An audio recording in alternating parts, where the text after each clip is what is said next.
আসসালামু আলাইকুম বন্ধুরা, কেমন আছেন সবাই? আশা করি সকলে ভালো আছেন। এই যে দেখতে পাচ্ছেন আমার খামার। তো এই যে আমার খামার একটা টাইগার মুরগ আমাকে দেখে কিন্তু দৌড়ে চলে আসছে। আর এটার কারণ হচ্ছে সে সকালবেলা রুম থেকে বাইর হয়ে যায়, ঠিক আছে, ওর বাসা থেকে বাইর হয়ে যায়। যার পর ওইগুলা ঠিকই আদার খাইছে, কিন্তু এটা এখনো পর্যন্ত আদার পায় নাই। হ্যাঁ, তো আমার ফ্রেন্ড রোকন এটাকে ধরে ভিতরে দেওয়ার চেষ্টা করছে, কিন্তু ওরে দেখে দৌড়ায় পালায় গেছে। তো আমাকে দেখানো দৌড়াইতেছে, পুরোপুরি একটু ভয় পাই। তো এখন দেখি ভিতরে প্রবেশ করাতে পারে কি না। আর এ হচ্ছে যে দেখেন, মানে আমার দুষ্টু দুষ্টু মুরগি বোঝেন, দেশি মুরগ। এই যে দুষ্টু মুরগ যেটাকে বলে।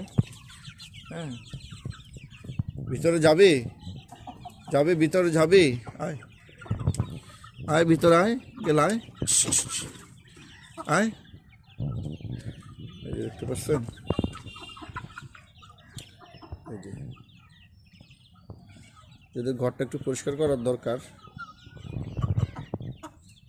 তো মাশাল্লাহ আমার মুরগি এখন বাঘ দেয়, ঠিক আছে, বাঘ দেওয়া শিখে গেছে।